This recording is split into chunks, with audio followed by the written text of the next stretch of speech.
Namaste. Om Namah Shivaya. Thank you so much for joining in. So,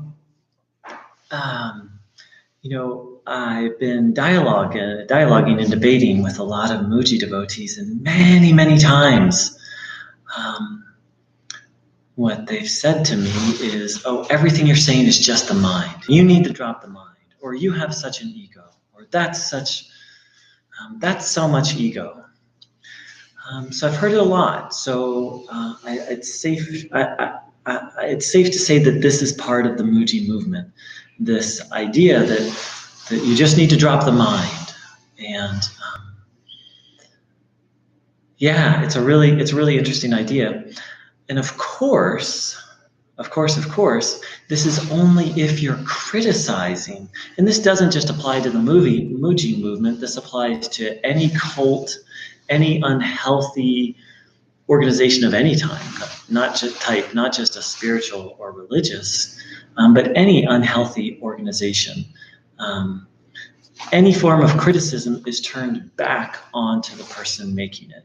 And it's very rampant in the Muji movement. Of course, it's a cornerstone of any cult, and it's very rampant in any other unhealthy spiritual organization. So, and it's a great trick for the teacher. When the teacher isn't able to answer a question, or again, there's a criticism directed towards the teacher, towards the teaching, or towards the movement, then they can just say, "Oh, that's just the mind. You must let that go." And the insidiousness of this, of course, is that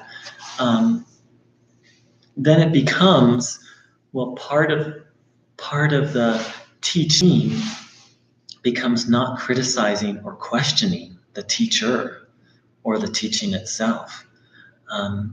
And then it's made out so that the suppression of criticism seems to be a holy thing, seems to be what the path is about. And of course, this is completely absurd and ridiculous. And the idea that we can just let go of the mind by letting go of the mind, of course, is also ridiculous. Anyone who has observed their mind, anyone can stop their mind through willpower for a few seconds, a few minutes, on a good day for a few hours through just using sheer willpower.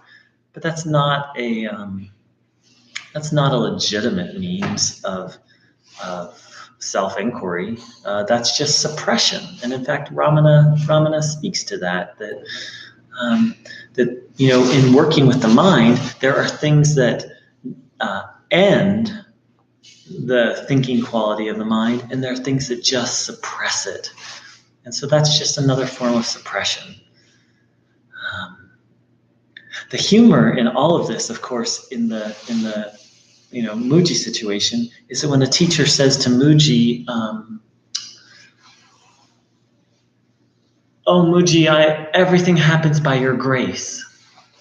That's never said, "Oh, that's the mind. You need to let go of that." Or, "Oh, Muji, you're such a great master."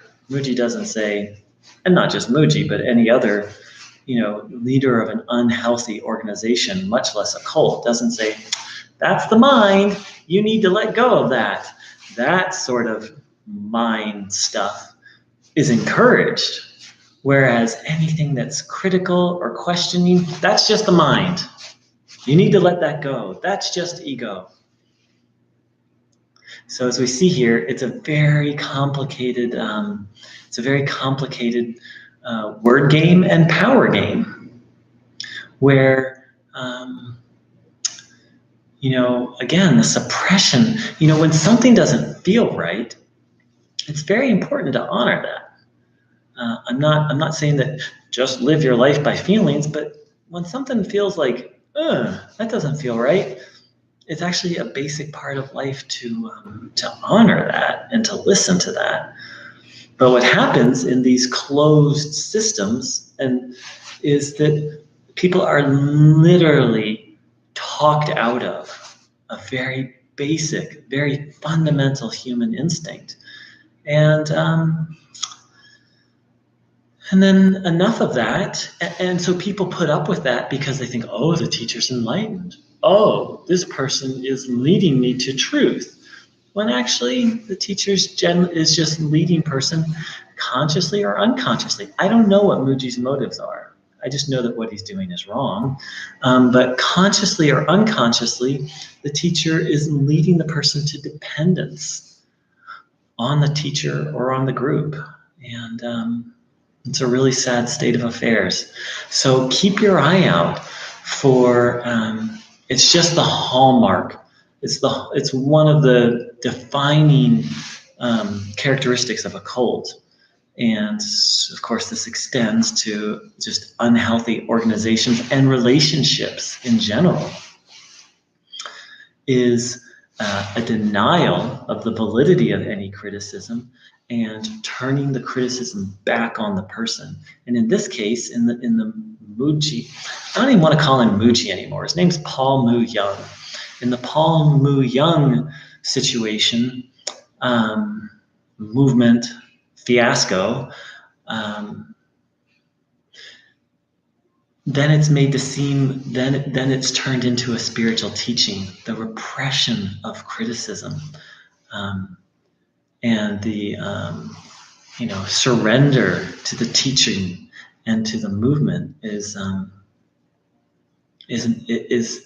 somehow seems to be like part of the practice and part of the path. So it's a mess. And so what's the solution? So the solution is to be on guard for spiritual bypass of any kind. If anyone has, if you have a concern about a teaching, a teacher, an organization, a relationship, someone's behavior, and someone sweeps it aside, much less sweeps it aside with a spiritual teaching, that's probably an indication you're in it. It's not healthy and it's not the real deal.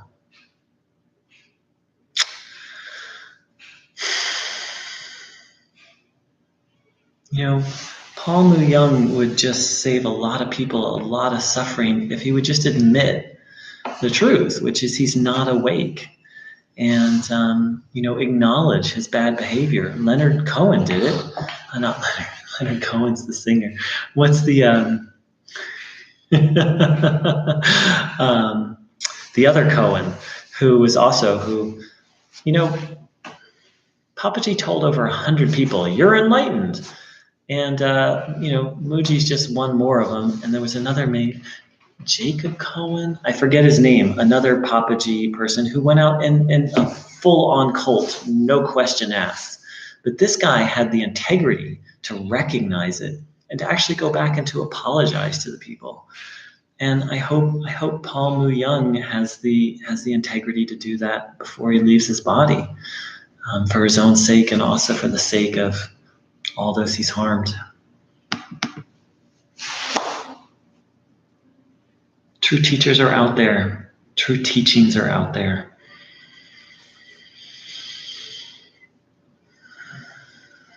Very soon I'm going to make just a very clear video distinguishing Neo-Advaita Vedanta from true Advaita Vedanta. And then you can just recognize it. All that's going on here is Mooji's pretending that what he's teaching is Advaita Vedanta, and it's not. And that's fine. He and other people have just started something new, but it has little to nothing to do with what Ramana. It borrows some of the language, but that's all that's going on here. And once we, as a global Sangha, begin to recognize the difference between Advaita Vedanta and this weird thing that's been created called, some scholars have called it Neo-Advaita. Once we can distinguish that, we'll have made a huge, huge step forward. And so keep your eye out for a video coming soon that I've been talking about it in bits and pieces. And that's really all that's going on here. Well, there's other weird things, but that's the main thing that's going on here is Mooji's pretending that what he's teaching is Advaita Vedanta, and maybe he thinks it is. I don't know. And other people are buying into it. So, all right, friends. Thanks so much for joining in. And there's no need to be discouraged. There have been false teachers from the beginning of time. And God bless him. Mooji might think he's a real teacher. And really what he is he's more like an inspirer. Like he gives good talks on a few of the points of Advaita Vedanta. And God bless him for, introducing people to some of the concepts. And now for us as a global, Sangha of people interested in Advaita Vedanta, it's time for all of us to grow up and really educate ourselves about what Advaita Vedanta is and what it isn't, and what Neo-Vedanta is and what it isn't. And what Neo-Vedanta is it's a very recent new religious movement that obviously is related to Advaita Vedanta, but absolutely is not. And as we educate ourselves and grow up and stop, because we have this idea like, oh, it's from the East, or oh, it's a teacher, so we can just sort of surrender. It just doesn't work that way. Maybe it did 1,000 years ago, maybe a couple thousand years ago. Every person who was a teacher was a real teacher. That's not the world we live in today. So, thanks so much. Namaste.